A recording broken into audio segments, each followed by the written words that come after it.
Hello my dear students. Test series round one का result आपको मिल गया होगा अभी अभी। दोस्तों, कुछ गड़बड़ी टेस्ट सीरीज में डेफिनेटली सबने की है। कुछ ना कुछ मार्क्स का वैल्यूएशन आपको डिस्टर्ब कर सकता है। बिलीव मी, वैल्यूएशन मैंने बिल्कुल आईसीएआई के नॉर्म्स पे किया है। आपको एक्सपेक्टेड से ज्यादा मार्क मिले होंगे तो ओवर कॉन्फिडेंस में मत जाना, और अगर एक्सपेक्टेड से कम मिले होंगे तो टेंशन में मत आना। वेरी सिंपल थिंग, कुछ बातें यहां मुझे डिस्कस करनी है रिगार्डिंग योर पेपर। पेपर में कॉमन कुछ ऑब्जर्वेशंस है, वन टू वन तो मैं बात नहीं करूंगा स्टूडेंट टू स्टूडेंट, लेकिन कॉमन ऑब्जर्वेशंस जो गलतियां आपने की हुई है कुछ कुछ, वो मुझे आपको जरूर बतानी है। The very first thing is, आपने पूरा पेपर सॉल्व करना चाहिए, चाहे कुछ भी हो जाए। Make it a point that whenever you are solving any kind of paper, चाहे वो ऑब्जेक्टिव हो चाहे वो सब्जेक्टिव हो, आपने पूरा सॉल्व करना चाहिए। सबसे पहली तो ये बात है। अगर आप पूरा पेपर सॉल्व नहीं कर रहे तो सबसे पहला सिन, सबसे पहला सबसे पहली गलती वो है हमारी, बहुत बड़ी है कि हमने पूरा पेपर सॉल्व करना है। अब पूरा पेपर सॉल्व करने के बावजूद कुछ लोगों को बहुत कम मार्क्स मिले होंगे क्योंकि हमने भयंकर भयंकर मिस्टेक्स की। मैं पहले तो जनरल बोलूंगा, जनरल बात करूंगा, और फिर मेरे सब्जेक्ट पे बात करूंगा, अकाउंटिंग पे। Dear friends, very first thing is we should avoid silly mistakes. Calculation की एरर करते हैं, कैलकुलेटर्स अलाउड है आपको, फिर भी कैलकुलेशन की एरर होती है, दैट्स नॉट करेक्ट। क्वेश्चन क्या कहना चाहता है वही समझ नहीं पाते आप लोग। तो शांति से दिमाग को, मन को शांत करके फिर आपने पेपर को सॉल्व करना है, हड़बड़ाहट में नहीं करना है। पेपर में दिख रहा है कुछ लोगों के कि बहुत हड़बड़ाहट आपने की हुई है। दूसरी बात, हम लोग फ्रेश क्वेश्चन को फ्रेश पेज पे ही सॉल्व करना चाहिए। अगर आप जगह है नीचे शुरू कर दे रहे हो, गलत, बिल्कुल गलत। Fresh question fresh page. आपने एग्जाम फीस भर दी है आईसीआई की, और अभी अभी ठीक है टेस्ट सीरीज में आप अपने खुद के पेपर्स यूज कर रहे हो, दैट डजंट मीन कि जो है जुड़ा जुड़ा के एक ही पेज में शुरू कर दो, एक ही पेज में आंसर खत्म कर दो। बिल्कुल वैसा नहीं करना है।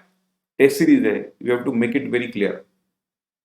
और जैसे टेस्ट सीरीज में आपका रिजल्ट रहेगा वैसे आपका फाइनल भी रिजल्ट आएगा सीए फाउंडेशन के एग्जाम में आईसीआई के, 2-3 मार्क इधर उधर, believe me.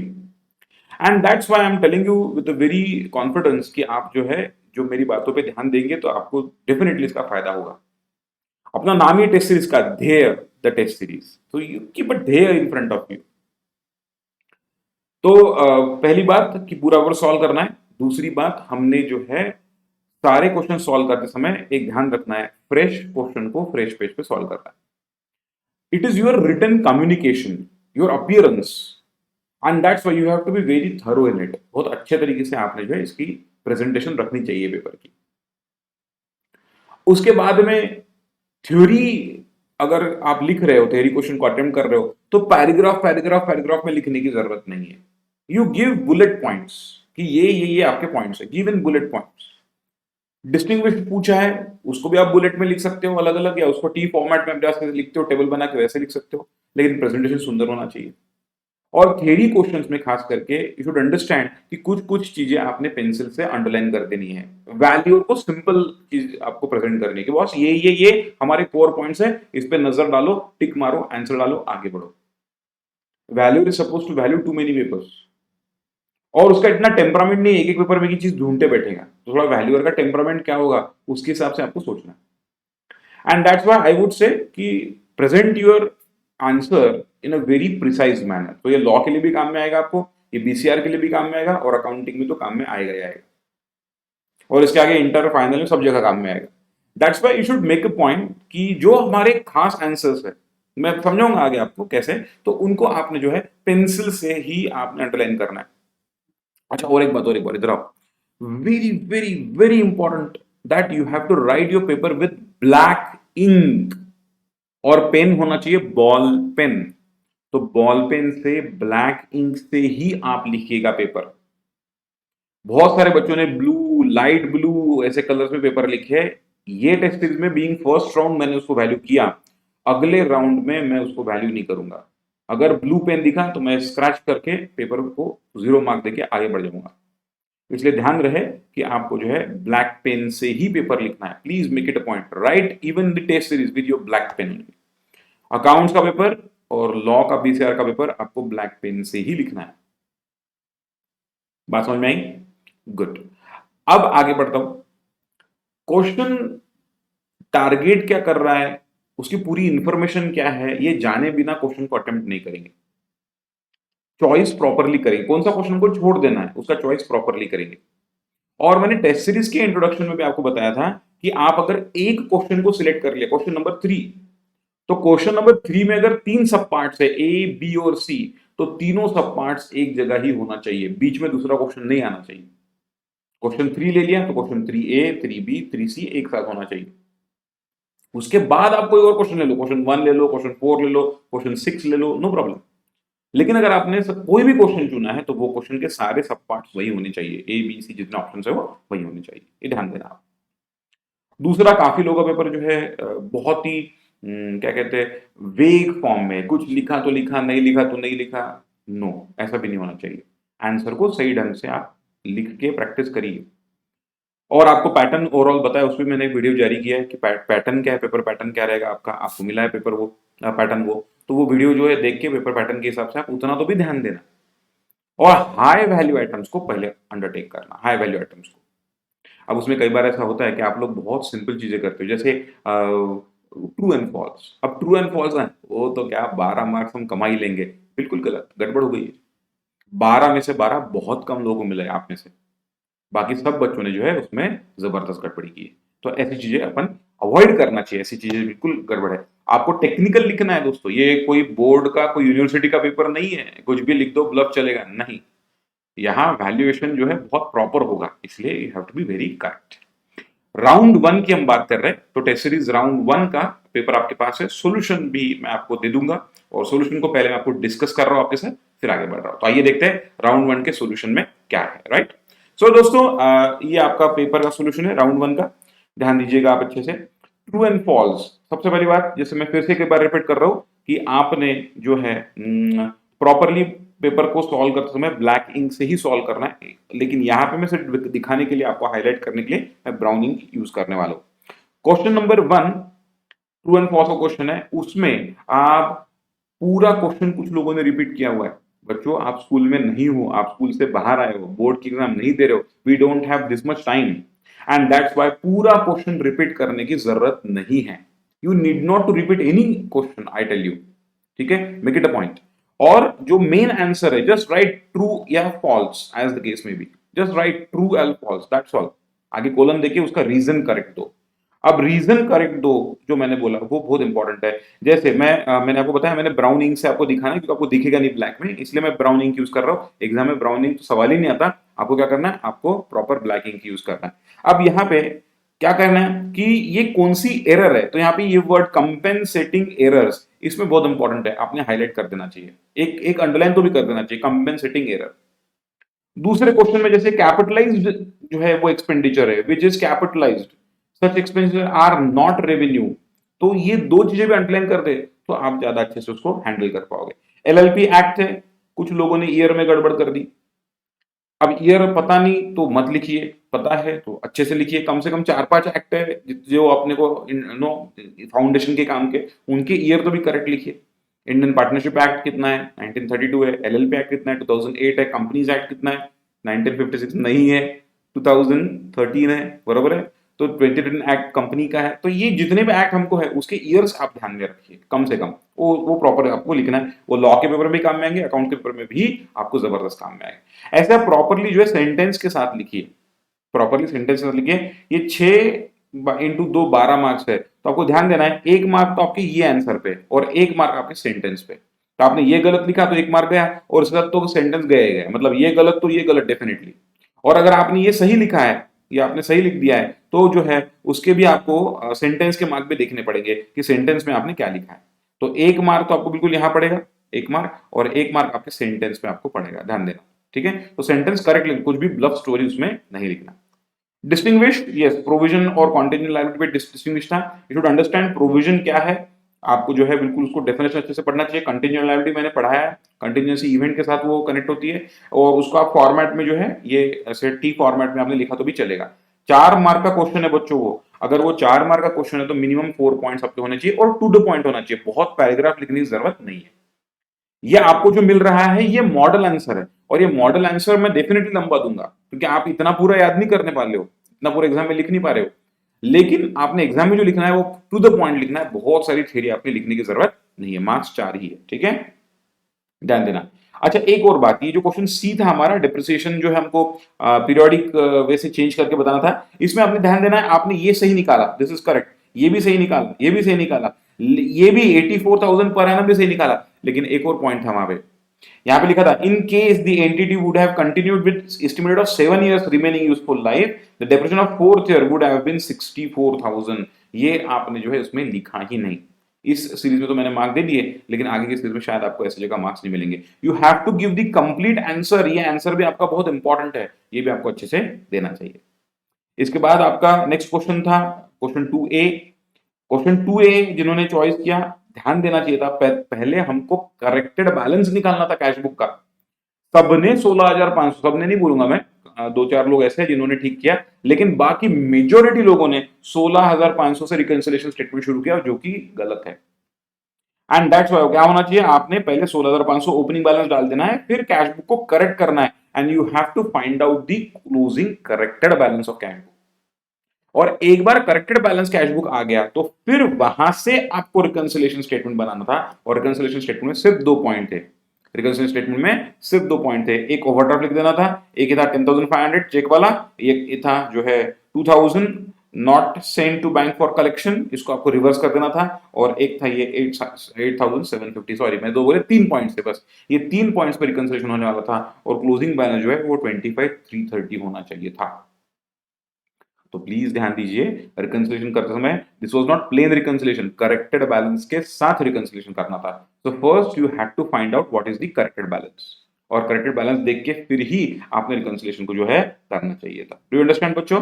And that's why make it a point कि आप प्रॉपर्ली समझ के ही करोगे, ठीक है। जैसे यहाँ पे है, यहाँ पे पहले करेक्टेड बैलेंस निकाल लिया हमने, करेक्ट बैलेंस कितना आया, तो पहले एडजस्ट कर लिया 250, 3,030, 1,800 एडजस्ट कर लिया, so you have got corrected balance 21,580, और 21,580 लेके ही देखिए यहाँ पे, लुक एट इट, 21,580 यहाँ पे बोल रहा हूं मैं, उसको लेने के बाद ही आपको रिकंसिलिएशन करना था। So this was your reconciliation statement, ठीक है, तो यहां से आपको रिकंसिलिएशन करना था, and 25,330 was the right answer. So point to be understood that it is to be done in very specific manner, ठीक है। जिन्होंने नहीं किया है, 16,500 से रिकंसिलिएशन शुरू किया है, उनको एक भी मार्क नहीं मिलेगा, entire question has gone wrong, so एक भी मार्क नहीं मिलेगा। नेक्स्ट था इसका बी पार्ट था रेक्टिफिकेशन एंट्रीज, काफी लोगों ने सही किया रेक्टिफिकेशन एंट्री, यहाँ कुछ कुछ लोगों ने गड़बड़ किया, मोटर कार अकाउंट और मोटर रिपेयर अकाउंट, तो कार में डेबिट नहीं होगा, मोटर कार रिपेयर्स में डेबिट होगा और मोटर कार में क्रेडिट होगा, ये ध्यान देना। यहाँ कुछ लोगों ने डिस्काउंट अलाउड लिया है, वो कोई इशू नहीं है, माइनर इशू है, चलेगा। यहाँ पे कुछ लोगों का कंफ्यूजन हो गया, कुछ ने बी टू ए जो कि सही एंट्री है, कुछ लोगों ने ए टू बी कर दिया जो कि गलत हो गया, तो रेक्टिफिकेशन एंट्री ही गलत हो गई, ये भी ध्यान रखना, ठीक है, समझ के करना अच्छे से। Then many of you have not prepared suspense account, बोला था सस्पेंस अकाउंट बनाओ, क्वेश्चन बोल रहा है, मतलब उसमें मार्क्स अलॉट होने वाले हैं, अगर उसमें मार्क्स अलॉट होने वाले तो आपने सस्पेंस अकाउंट बना लेना चाहिए था, आप भूल गए बनाने का, नहीं ऐसा नहीं करेंगे। कंसाइनमेंट सेम थिंग, कंसाइनमेंट में आपने जो है बहुत लोगों ने सही भी किया, कुछ लोगों ने गलत भी किया, ध्यान देना है कैश सेल्स कौन सा है, क्रेडिट सेल्स कौन सा है, दोनों सेल्स थे, वो आपने प्रॉपर्ली ध्यान देने चाहिए थे। स्टॉक में देखना चाहिए था वैल्यूएशन क्या है उसका, रिवर्स चार्ज क्या आएगा उस पर, और goods Saint on consignment basis जो है उसका ये कितना करना है, लोडिंग रिवर्स कितना करना है, कमीशन कैसी देनी है, प्रॉपर कैलकुलेशन करने थे।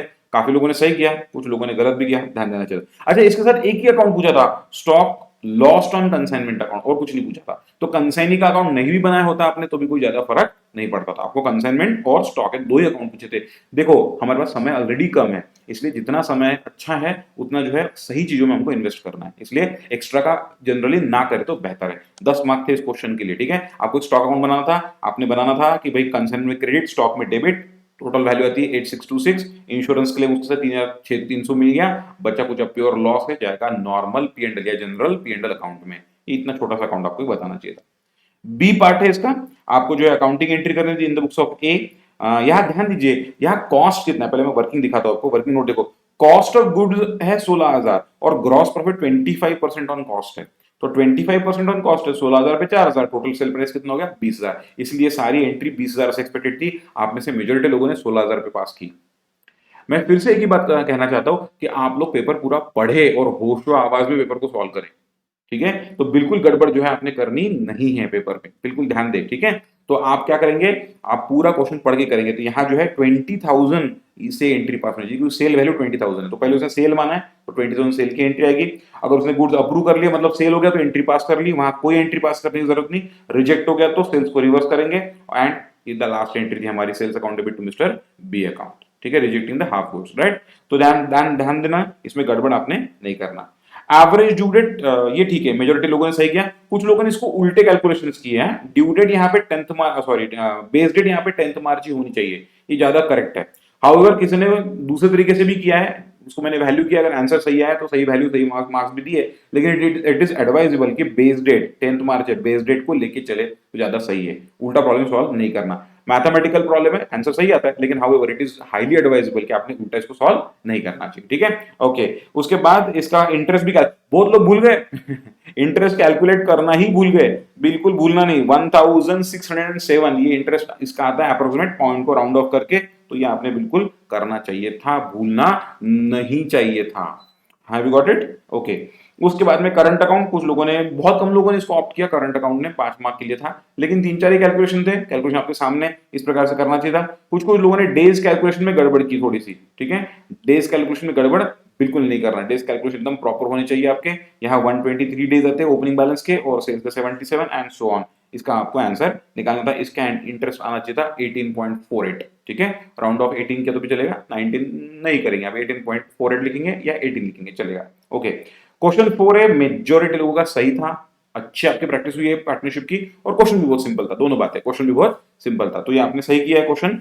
इसमें से भी कुछ धुरंधर लोग हैं जिन्होंने ये प्रॉफिट तक गलत निकाला, लॉस तक गलत निकाला, मीन टू से लॉस तक गलत निकाला, नहीं ऐसी गड़बड़ी नहीं करना। अगर ये भी क्वेश्चन नहीं जमा है तो बहुत मुश्किल बात है। 10 मार्क का क्वेश्चन था, बहुत ही सिंपल क्वेश्चन था, बैलेंस शीट बनानी थी, कंप्लीट करनी थी आपको, और इसका लोन जो है वो लोन आने वाला था 22,760 रुपीज का इसका लोन आने वाला था, राइट।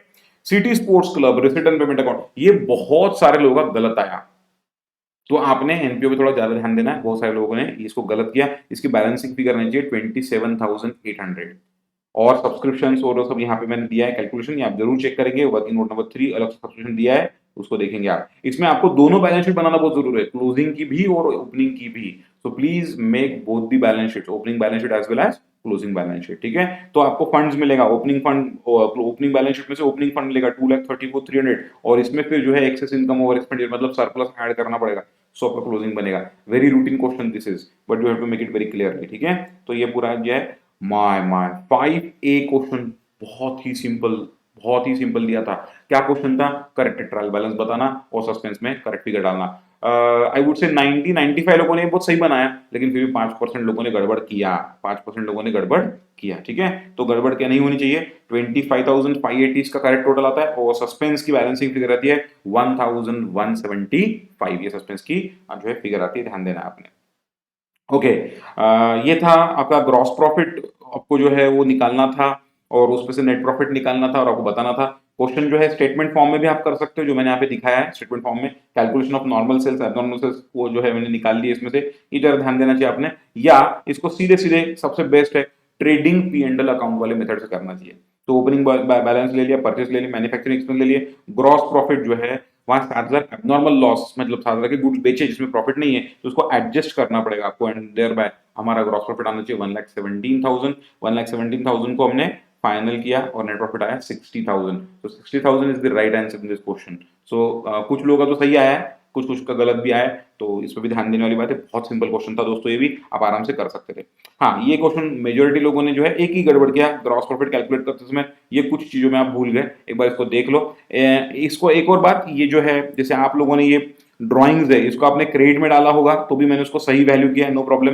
परचेस ऑफ फर्नीचर तो यही करना चाहिए था, रिटर्न भी यही करना चाहिए था, तो ड्राइंग्स आपने उधर किया होगा और 29,55,000 आंसर निकाला होगा, तो भी कोई गलत नहीं है, एकदम सही है, उसके लिए कोई दो राय नहीं, ऐसा किया तो भी चलेगा, ठीक है। लेकिन इसका जो है नेट प्रॉफिट नहीं आता है, नेट लॉस आता है, और वो आता है 5,02,300।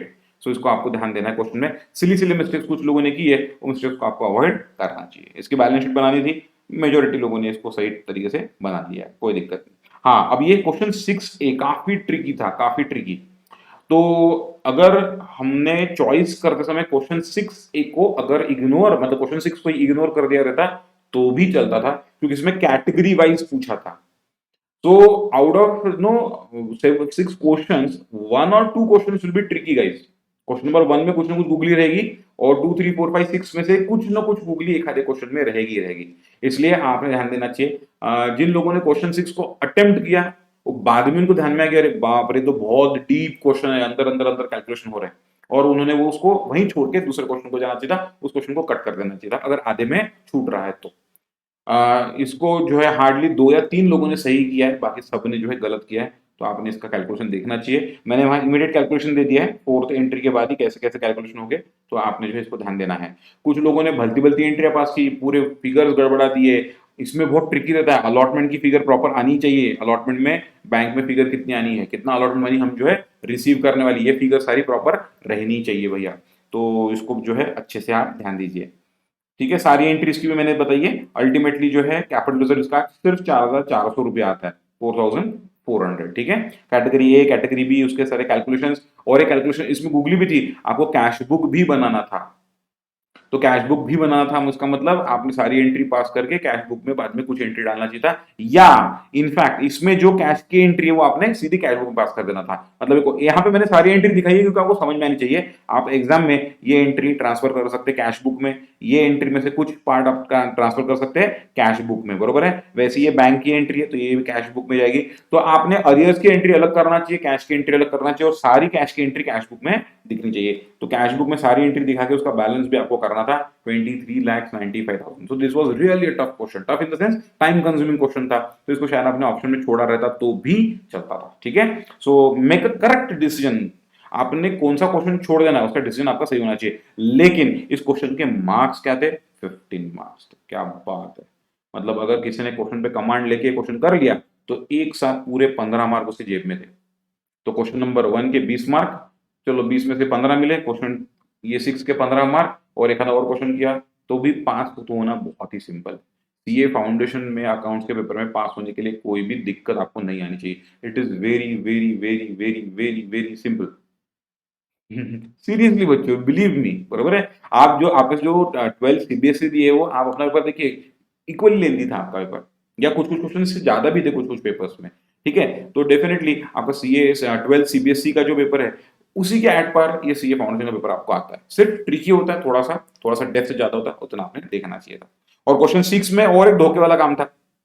जो बी है वो थ्योरी क्वेश्चन है, ऑब्वियसली 5 मार्क्स के लिए, और 5 मार्क्स के क्वेश्चन के लिए आपको 5 मार्क्स पूरे पूरे मिलेंगे, तो आपको थ्योरी बहुत ही प्रिसाइज और बहुत ही परफेक्ट लिखनी पड़ती है। नहीं तो उसमें 1-2 मार्क का गेम हो जाता है, 1-2 मार्क आपको नहीं मिलते। इसलिए यहाँ पे एक वाइज स्टूडेंट अगर है तो उसने क्वेश्चन 6 छोड़ देना चाहिए था, बाकी सारे क्वेश्चन 1 to 5 सॉल्व कर लेने चाहिए थे, खत्म कहानी, बरोबर है। 6 में आपको पूछा था short note adjusted selling price method of valuation, obviously ये रिटेल इन्वेंटरी मेथड है, और उसके बाकी सारे डिटेल पॉइंट्स है, ये आपने काफी लोगों ने लिखे भी है, मैंने वैल्यू की, मुझे अच्छा लगा कि सही लिखे आपने।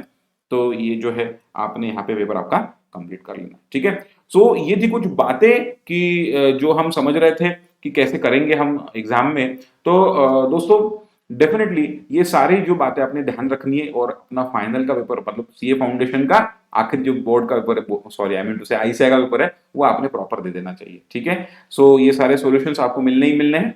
तो उसके साथ साथ जो है आप बिल्कुल अच्छे तरीके से पेपर का तैयारी करेंगे और पेपर देंगे। Principles and practice of accounting CA foundation, very important paper, 100 marks का लेंदी पेपर, 3 घंटे में खत्म करना है। इसके लिए अच्छी तैयारी करके ही आपने पेपर देना है। तो टेस्ट सीरीज राउंड 1 थोड़ा आपका इधर उधर भसक गया होगा, थोड़ा गड़बड़ हो गया होगा, no worries, no tension, no problem. Round 2 और राउंड 3 के पेपर परफेक्ट जाने ही चाहिए, उतनी प्रैक्टिस आप कर लो। इसलिए मैंने ये एडवाइजरी जो है वीडियो बनाया आज का, कि क्या क्या आपको एडवाइस करना चाहिए, क्या आपको कैसा देना चाहिए पेपर का, कैसे वैल्यूएशन होगा, पैटर्न कैसे रहेंगे, ये सारी बातें मैंने आपको यहाँ पे समझाने की कोशिश की। आई होप आपको सही तरीके से ये बातें समझी होंगी, ठीक है। Wish you all the very best for remaining 2 series and for your ICAI exam which is postponed by 10 days. So another 10 days are in your hand to practice more and to learn more or to revise more and to do best in your ICA exams. Right, guys? Okay, then. Thank you so much. This was Virag Midkari in front of you. Thank you. Bye bye.